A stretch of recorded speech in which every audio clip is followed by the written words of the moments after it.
And this is just what Elda Hartley has done in making this film. It's all from her own backyard, noticing what people don't ordinarily see. For the great problem of civilization is to come back to our senses.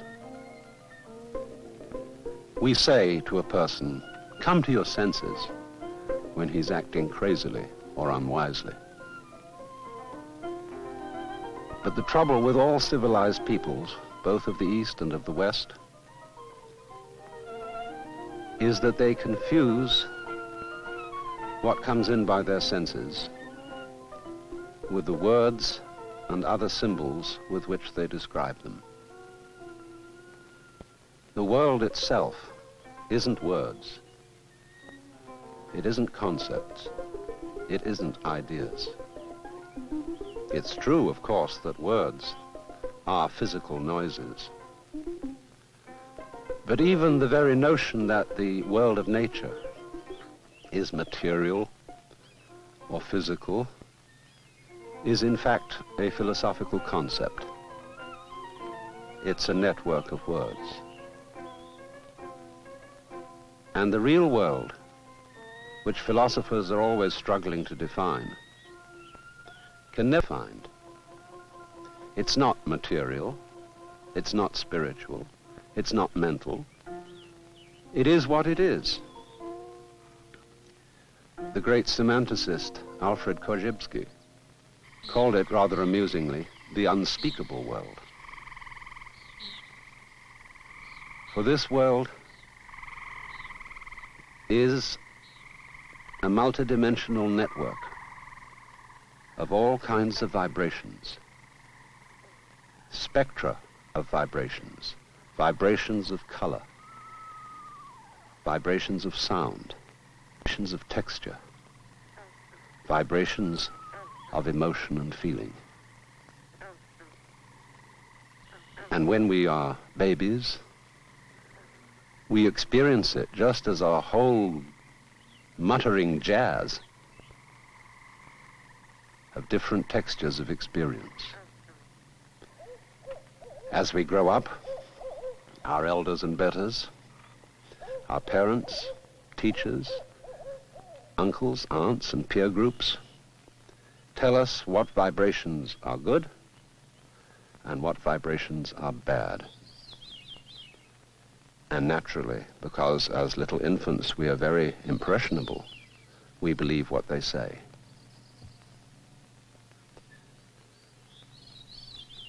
They tell us, for example, that we really ought to go on living, so that when we get sick and have a fever,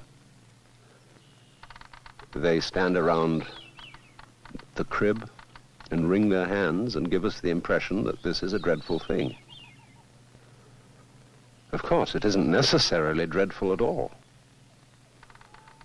A Zen Buddhist poem says, "The morning glory blooms for an hour, but differs not at heart from the giant pine which lives for 1,000 years."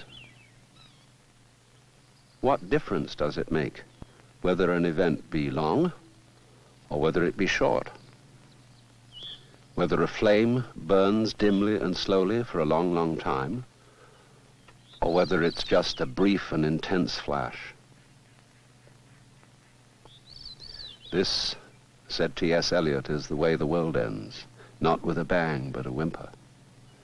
And G.K. Chesterton countered him, saying, "You may go off with a whimper, but we will go off with a bang."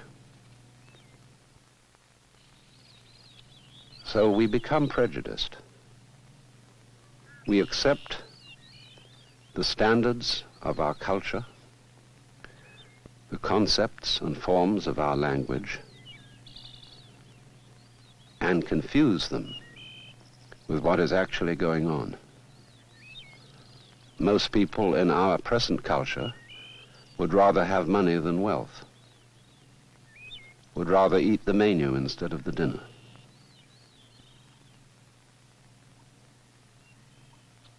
But the important thing is to be able to come back to reality. After all, if I talked all the time, I would never hear what anyone else has to say.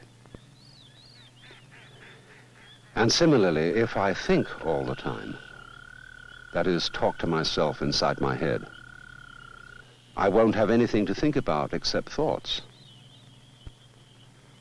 I'm not saying that thinking and talking aren't important. They're very important. But one must, after all, have something that isn't thought and that isn't words to think about and talk about. Otherwise, there is no grist for the intellectual mill. And hence the importance of meditation, as it is understood in Zen, which is from time to time, not all the time, but at certain times, to stop thinking altogether and simply be aware of what is.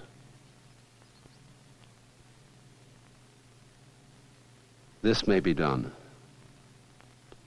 very, very simply by becoming aware of the play of light and color upon your eyes. Don't name anything you see. Just let the light and the shadow, the shape and the color play with your eyes. And allow the sound to play with your ears. As you listen to my voice, don't try to make any sense of what I'm saying. Just be aware of the tones, and your brain will automatically take care of the sense. Relax your tongue in your lower jaw, because every thought in the head goes with a very slight tension of the tongue. Relax it. And don't try to stop thinking. Don't force anything. Just let your mind think whatever it wants to think about. Just let your eyes see whatever they want to see, and your ears hear whatever they want to hear, and let go.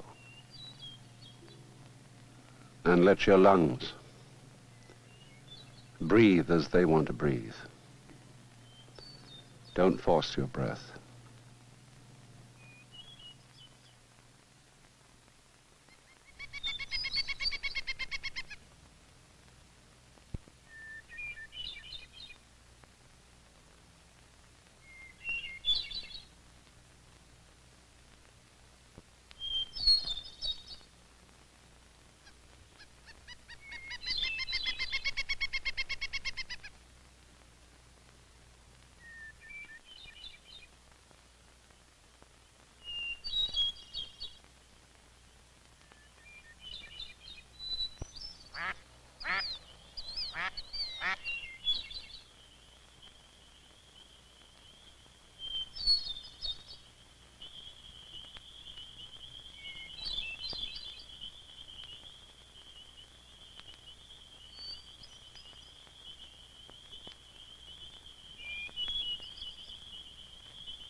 And you will notice that in this state of consciousness,